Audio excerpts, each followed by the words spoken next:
What's up guys, welcome back to the channel. This video is going to be a in-depth look at the attack position. I know I sound like a broken record, but the attack position, the most important part of riding a dirt bike. So this is a good look at it with myself and Jett Lawrence. Before you guys watch the video, make sure you click the link below, sign up for the Patreon account. It's a group of riders and racers. We have a community of 500 people plus at this point. It's only $2 a month. You guys can talk to me every single day via messages on there. There's message boards.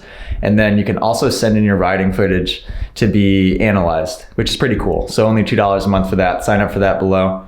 Also have a class with Aaron Plessinger coming up April 14th in Georgia at Scrub and Dirt. So sign up for that at ajcatanzaro.com, and have a class in Georgia April 12th at Scrub and Dirt. That'll be just myself. So busy schedule coming up, but I'm enjoying every second of it. So enjoy today's video, guys.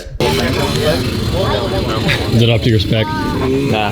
No, not really. Almost. It's alright, I understand. It's a Honda, so. I mean, like, there's little stuff. What? Like, look at that bolt. What? Oh, I wouldn't waste that. I don't know, it's just a cool looking little bolt. That is a cool looking Definitely bolt. titanium, I'm sure. Probably. This is the most important part of the day. I know this is boring a little bit. I'm gonna quickly go over the attack position from the feet to your head.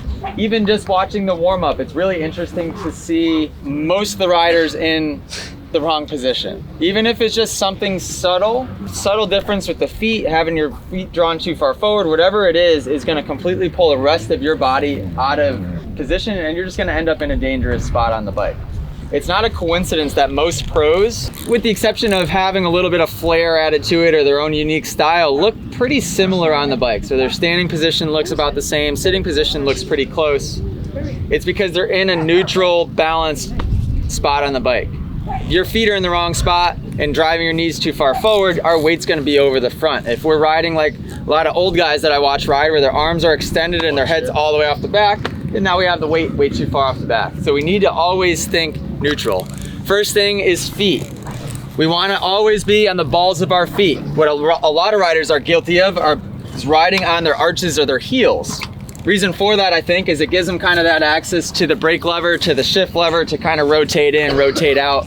That's lazy man's riding. What riding on the arch of your foot eliminates is all of that suspension travel that you would have had from your ankle, right? It is like literally like jumping up and landing on your heel. I could do that 5 times and I'm gonna have a headache. If you slide your foot back onto the balls of your feet, drop your heel down, now that's your body's suspension travel. So when Jett lands a jump, he's allowing that ankle to flex. When he hits the face of a whoop, he's allowing that ankle to flex. That is suspension, so we need to make sure we're using it. If we don't get that right, it is very difficult to get the rest right. So consciously think about your feet throughout the day. I'm telling you, even if it feels weird, this is one of those things, like Jay said, do it. I promise, just do it. You'll thank me later. Next thing with the feet, I like to teach toes in just a little bit. Reason for that is you can look at my knees just right now. Toes go out where a lot of you guys ride. I can't touch my knees even if I wanted to. I know I'm bow-legged, but look at where Jett's kneecaps are aimed. He could think squeeze, squeeze, and actually that's a good point. So when he hinges and he absorbs, his knees are driving out even more. That your knees should never break contact from the shroud of the motorcycle. So driving your toes in just a little bit, even just that much, is now driving his knees into the shroud. 90% of that grip strength is coming from our waist down. And we need to make sure that our feet are in the right spot, so that'll allow our knees to do that.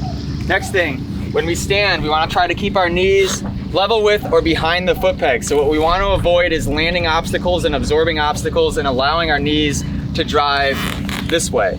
It shouldn't look like this. It should look like this. It should look like knees tight and then dropping your butt, right? So it's like almost like doing a squat at the gym, as opposed to whatever the heck this would be. When you do this, you immediately will feel, Jett, where do you feel the weight? Right here, and then you're gonna start to feel strain in your shins as well. So if you're feeling the strain in your quads and your shins, you know you're in the wrong spot. If you drive your knees back to where they should be, you're gonna start to feel that stretch in the load in your butt and then in your hamstrings. See how he can wiggle his hips? He can let the bike get kicked sideways. He can get swapped in the whoops, which happens, right? You can let the bike do it. I mean, Jett is a good example in a lot of ways, but he has the confidence to allow the bike to work underneath him. Part of the reason he's so confident is because he stays in the right position no matter what.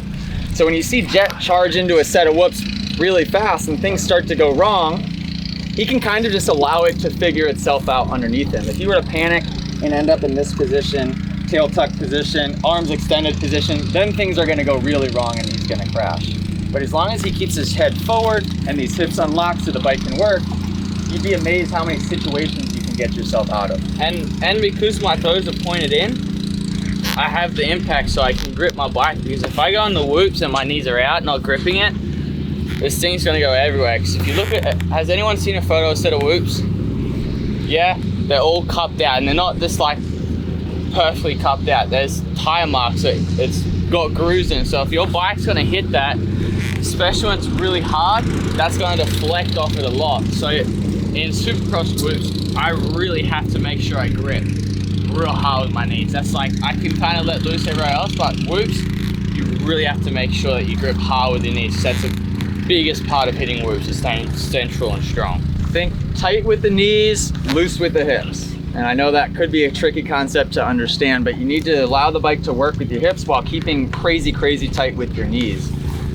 He's talking about the whoops being cupped out. Just imagine getting cross-rutted every time you go to hit a jump face. It's pretty much what happens, right? As you're hitting the whoops and they're cupped out, you're just, there's no, I mean, there is a way, but it's unlikely that you will hit the exact spot you want on every single whoop. It's more often than not that you're getting cross-rutted on each one, and you need to allow the bike to do it while remaining really, really, really tight with the knees. So lower body is keeping the weight back. Notice how Jett's upper body is keeping the waist forward. So when Jett stands, rarely will you see his head, the chin of his helmet, come behind the crossbar pad. So this is where things could get a little tricky. And the further forward his head goes, as his knees stay back, the more stretch he's gonna feel in his hamstrings, which means you're doing it right. But that's why we do need that flexibility. So as you accelerate, his head would come a little bit more forward. As he decelerates, his head's gonna come back just a little bit, not too far, and then just drop lower within the position. Right? Even Jett's learning a bunch right now, okay? I'll teach him. So, and that's a good rider. You'll notice, it's really interesting when I send the group out, and I'm like, all right, just pointing guys. It's just interesting for me to see how they take off. An experienced rider will take off, and naturally just the upper body will fade forward to kind of fight the gravity wanting to rip them off the back. An inexperienced rider will accelerate and then kind of look like a ghost is just like got them and just pulling them off the back of the bike. And what happens when you do this, all that weight is now in your arms and we have zero control. So that head needs to stay forward. And that equals to whiskey throttle. Yeah. Holy cow. Especially when you start to get on, yeah, things can get really out of hand really, really quick. I know all about that. For a good example, when everyone goes, like my dad said this on Tuesday, you don't notice it, but when you go to walk, your head automatically goes to drop. When you go to walk, it's the same thing with the bike. As you go, you put your body forwards. When you go to walk, you drop your head to move forwards, because your body knows if you try to walk and go like that, your body goes back. So you compensate with your upper body and you go forwards. And that's a great analogy. It's the same thing with a dirt bike. As you get on the gas, your body comes forwards. And AJ and I, we're so used to it now, it's automatic, we don't even have to think about it. Hard thing with that is the knees have to stay tight and back. I think show them the mistake. So people would go to lean forward and everything would go forward with it. So that's what you have to avoid, is the upper body comes forward while the lower body stays back. Your dad made such a good point. Do you see anybody walking around like this? Like, you're gonna Bernie? This is actually my go-to dance move. It is. Don't worry, Jett's probably too young to know what the Bernie is. Jett, do you know what the Bernie is? No, I got we get at Bernie's, bro?